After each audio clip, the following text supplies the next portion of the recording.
العزت نے قرآن مجید فرقان حمید میں ان کی سوچ اور ان کا یہ جو نظریہ تھا اس کا رد فرمایا ہے، اور دین اسلام کی حقانیت، دین اسلام کی سچائی اور دین اسلام کی متعلق جو مصطفیٰ کریم علیہ السلام تعلیمات لے کر آئے ہیں، ان تعلیمات کو اجاگر کرنے کے لیے اور دین اسلام کے برحق ہونے پر اللہ رب العزت نے قرآن مجید فرقان حمید میں جہاں پر کفار مکہ، مشرکین مکہ، یہود و نصارہ کی ان باتوں پر رد کیا ہے، وہاں پر امت کو یہ تعلیم دی ہے کہ تمہارے سامنے دین فقط اسلام تھا۔ اللہ رب العزت نے سورہ انبیاء آیت نمبر 92 میں فرمایا ان ہذہ امتکم امت واحدہ، کہ بے شک آپ جو ہے ایک ہی امت۔ بعض اہل علم نے امت کا معنی دین کیا کہ بے شک جو تمہارا دین ہے وہ دین ایک دین ہے، وہ دین اسلام ہے۔ وَأَنَا رَبُّكُمْ فَاعْبُدُونِ، میں ہی وہ رب ہوں جس کی تم عبادت کرتے ہو۔ اس آیت مبارکہ میں بھی ہمیں فرمایا امت سے مراد اگر مانا لیں کہ یہ دین امت محمدی ہی امت ہے، اگر دین سے مراد لیں تو دین محمدی ہی یہ دین ہے۔ حضور کے بعد صبح قیامت تک جو دین باقی رہے گا وہ دین اسلام۔ سورہ یونس ہے آیت نمبر 19، اللہ رب العزت نے فرمایا وَمَا كَانَ النَّاسُ إِلَّا أُمَّةً وَاحِدَةً فَاخْتَلَفُوا، جتنے بھی انسان تھے یہ سب ایک دین پر تھے یا یہ سب ایک ہی امت تھے، بعد میں ان میں اختلاف پیدا ہوا۔ تو اس آیت مبارکہ میں بھی اللہ رب العزت نے ہمیں یہ تعلیم دے کر فرمایا ہے کہ دین ایک ہی رہا ہے اور شریعتیں بدلتی رہی، جس پر امام بخاری کے روایت میں آقا نے فرمایا الانبیاء اخوۃ لعلات امہاتہم شتیٰ، تمام انبیاء کرام یہ اللہ کی بھائی ہیں، البتہ امہاتہم شتیٰ، ان کی شریعتیں مختلف رہی اور دینہم واحدہ، دین ایک رہا۔ دین ہمیشہ سے یہی رہا کہ اللہ رب العزت کی عبادت کی جائے، اللہ کے ساتھ کسی کو شریک نہ ٹھہرایا جائے، اور جو نبی دنیا میں ہے ہر نبی کی یہ تعلیم نہیں، اور یہی سلسلہ حضرت آدم علیہ السلام سے شروع ہوا اور مصطفیٰ کریم علیہ السلام نے بھی یہی تعلیم دی، اللہ کی عبادت کی جائے، اللہ کے ساتھ کسی کو شریک نہ ٹھہرایا جائے، اسی کو وحدہ لا شریک مانا جائے، اسی کو واجب الوجود مانا جائے، اسی کو اپنا معبود پر حق اور معبود حقیقی سمجھا جائے، اور یہی چیز ہر دور میں ہوتی ہے۔ اب ہم دیکھیں کہ دین ابراہیم کیا ہے۔ اللہ رب العزت نے قرآن مجید میں فرقان حمید میں ہمیں فرمایا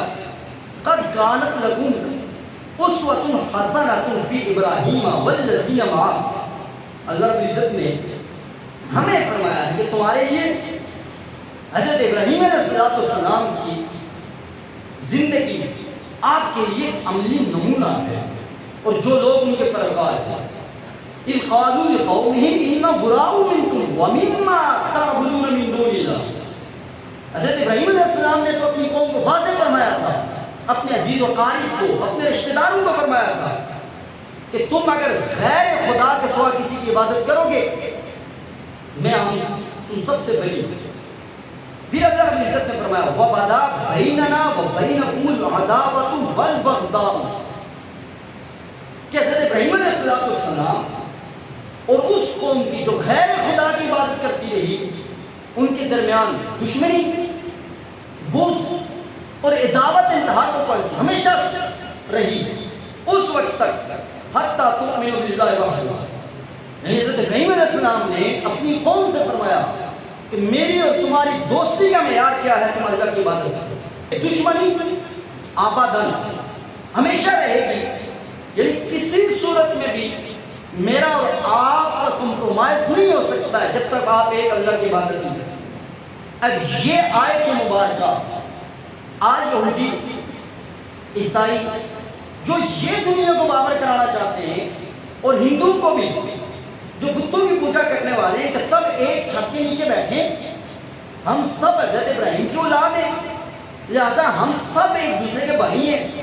ہم سب ایک دوسرے کے شراکت دار ہیں، مذہب کو سائڈ پر کر دیا جائے،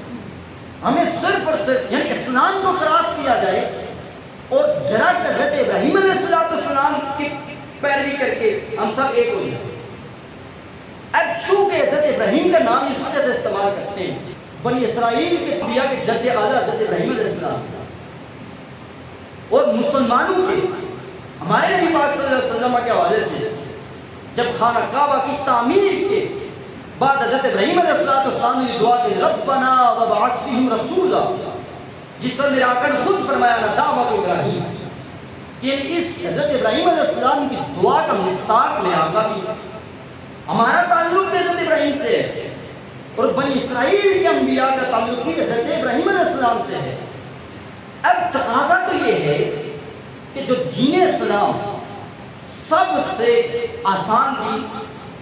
اور سب سے مضبوط بھی، جس کی کتاب اصلی شکل میں موجود ہے الحمدللہ، جس دین کے نبی پاک صلی اللہ علیہ وسلم کے فرامین آج امت کے پاس محفوظ ہیں، اور جو دین اسلام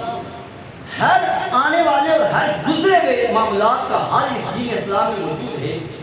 اس دین کی پیروی کر کے آگے جایا جائے تو بات تو بنتی ہے۔ لیکن چونکہ یہود ہیں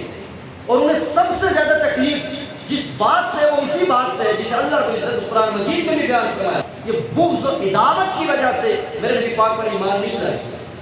ورنہ سینکڑوں آیات اللہ رب العزت نے قرآن مجید میں بھی بیان فرمائی ہے جس میں واضح طور میں میرے رب نے فرمایا، جو جن کو پتا تھا کہ جب وہ کسی قبیلے سے جنگ کے لیے جاتے تھے وہ میرے مصطفیٰ کریم کے وسیلے سے دعا مانگا کرتے تھے، اور انہیں اس بات کا یقین تھا کہ جو دنیا میں آخری نبی آئیں گے وہ مصطفیٰ کریم علیہ السلام کی ذات تھی، اور کیسے پہچانتے تھے؟ الذین آتیناہم الکتاب یعرفونہ کما یعرفون ابناءہم، ہمیں رب نے فرمایا کہ ایسے ہمارے نبی پاک کی معرفت ان کو حاصل تھی جیسے باپ کو اپنے بیٹے کی معرفت حاصل ہوتی ہے، لیکن یہ نہیں مانے۔ اب ان کے پاس سہارا صرف ایک ہی تھا اس وقت، وہ تھا حضرت ابراہیم علیہ السلام کا سہارا لینا۔ اس وقت بھی یہودی مل جاتا اور آج بھی یہودی یہ دے رہا ہے۔ اور یہ آیت مبارکہ جو میں نے آپ احباب کے سامنے پڑھی ہے، ہمیں رب نے 1500 سال پہلے بتا دیا تھا کہ حضرت ابراہیم علیہ السلام کا دین کیا تھا، کہ وہ ایک اللہ کی عبادت کی تعلیم درس دیا کرتے تھے، اور جو لوگ اللہ کے سوا اوروں کی عبادت کرتے تھے حضرت واضح طور پر فرمایا وَبَدَا بَيْنَنَا وَبَيْنَكُمُ الْعَدَاوَةُ وَالْبَغْضَاءُ، میری اور آپ کی دشمنی ہے، اور یہ دشمنی کب تک؟ ابداً حتی تؤمنوا باللہ وحدہ، اس وقت تک یہ دشمنی برقرار رہے گی کہ جب تک تم ایک خدا پر ایمان نہیں لاتے، جب تک تم اس کی عبادت نہیں کرتے۔ تو حضرت ابراہیم علیہ السلام نے ہمیں یہ جواب دے دیا ہے کہ جو اللہ کے سوا کسی کی عبادت کرے حضرت ابراہیم علیہ السلام کو پیروکار نہیں ہو سکتا۔ حضرت ابراہیم علیہ السلام کی تو اس کے ساتھ دشمنی ہے،